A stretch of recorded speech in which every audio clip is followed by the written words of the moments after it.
What's up everyone, and today I'm going to be unboxing the Wing Gundam Proto Zero. So you'll notice already that I'm doing this a slightly different way than I normally do it. The other way just took too damn long, so I'm just doing this on my desk, it's quicker, and it's just an unboxing, so it doesn't really need to take all that long. So maybe you can't see this here, but it cost me 4,032 yen.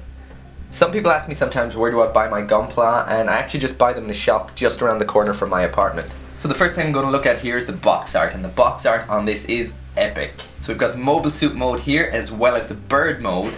This very iconic pose here, and if you've ever played Gundam Muso or Gundam Dynasty Warriors, you would have seen this quite a lot. And in the background there we've got what looks like an exploding colony. And just all in all, that's just pretty awesome. See, so onto the side of the box. So just zooming in there a little bit more so we can see it a bit clearer. So the front view and rear view of the finished kit. The finished Neo Bird mode. A few images here showing some other aspects of the kit. Moving parts, the weapons. More of the weapons here. Different ways that it can connect to the base. The pilot figure, the cockpit, stuff like that. Onto the other side, another picture of the finished kit here, looking awesome. As well as some information on the Endless Waltz manga and the Frozen Teardrop novel. So let's get this open and see what's inside. So I tend to open these Gunpla boxes upside down. And this is because all the stuff like the booklets and whatnot are kept at the bottom. So a quick look at the manual first.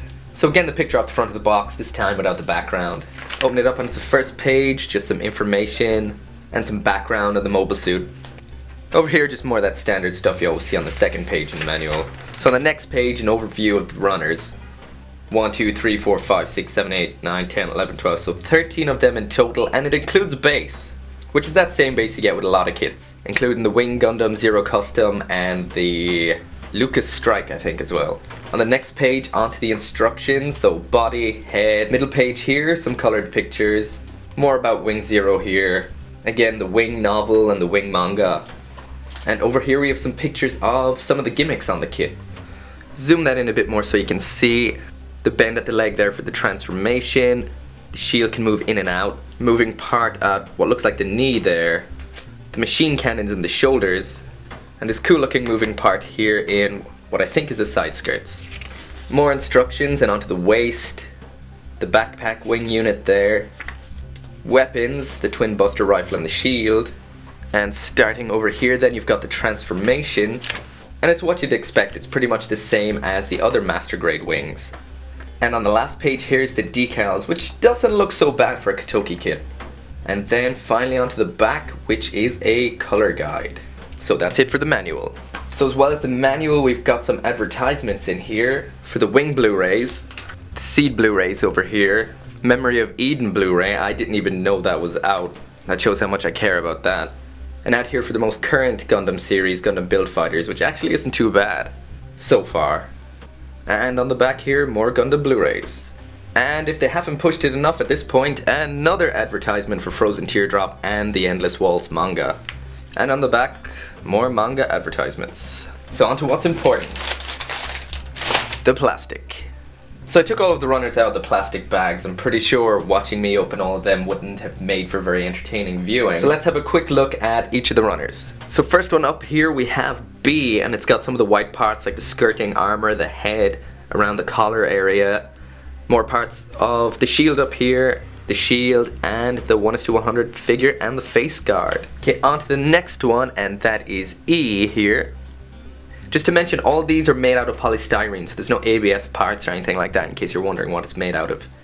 And here we have a lot of the inner frame. You can see the leg parts here stand out straight away. Over here, I think, are probably parts of the wings, but I'm not necessarily sure just from looking at it. Other parts, maybe the arms and whatnot up here. So that's part E. Up next is another part E, so exactly the same, just for the other side of the body. Next we have I here in blue. And we've got some parts of the forearm, I think, and the wings. Up next is G1, and that's the yellow parts, which is one of two yellow runners that comes with this. The other is G2, which is exactly the same as this half of G1.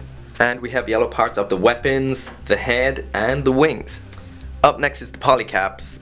Even though before I did mention that all of it's made out of polystyrene, the polycaps aren't, obviously. Next up we have got H, and we have two of those. and these are made up mainly of parts for the feet. Up next is the base. I'm not a really big fan of these types of bases, but it is nice to have a base included. Up next is D, and that's another grey runner. We've got some of the shield here, what looks to be some of the back skirting armor, some of the backpack, more skirting armor here, parts of the waist up here, and the interchangeable parts for the hands. Next, another grey runner, and this is F, which contains a lot of parts for the wings. On to C, another white runner, of which we have 2, and this will make up a lot of the white parts of the armor, including the wings here and the legs. The beam effect parts, I don't know about you, but I'm a really big fan of green beams. I think they look really good. Maybe it's because of seeing the pink all the time, you get a little bit sick of that, but I like the green. And last, but definitely not least, is A. So this is one of those multicolored runners, and it's got some of the blue parts of the skirting, the chest, part of the torso here, dark grey parts for the buster rifles, some really nice clear green parts here. Again, a complaint I make quite often is why Bandai sometimes chooses colorless clear or colored clear. I know those who like to mod and customize their kits like the colorless parts. I do totally agree with that, because if you do want to paint your kit, I don't personally. I usually don't have the time. I would love to. The colorless is better, because you really can't paint green anything else. But it is good for those who straight build like what I'm going to do with this kit, so that's cool for me. And lastly over here on this is the red parts of the waist, shield, and skirting. And the last thing we have in here is the decals. First up we have the sticker decals. Quite tame for a Katoki kit, but that doesn't really matter to me because I'm not going to use these. I don't know about you, but I don't like these sticker type decals. I would prefer something like water slides or something like that compared to these. These stand out a little too much when attached for my taste, so I'm not going to use these. And next is the dry transfers. Dry transfers I do like, so these I will be using. But as usual with dry transfers, you don't really get a whole lot. And last is the foil seals. There's a little more here than I'd like to see in a master grade kit, but I think a lot of these may be going behind the clear parts. Like this part here, slotting in behind that, and this silver part here, sticking in behind this one. So that's not so bad, as well as the foil seal here for the eyes. So that's it for my review of the Wing Gundam Proto Zero. Hopefully I'll get the review up in the next couple of days. I'm going to start building it right now. And please let me know in the comments what you think of this new unboxing format. Personally, I think it's better. It gets the unboxing video done quicker so I can get the review out as early as possible. So as usual, thank you very much for watching, and don't forget to like and subscribe.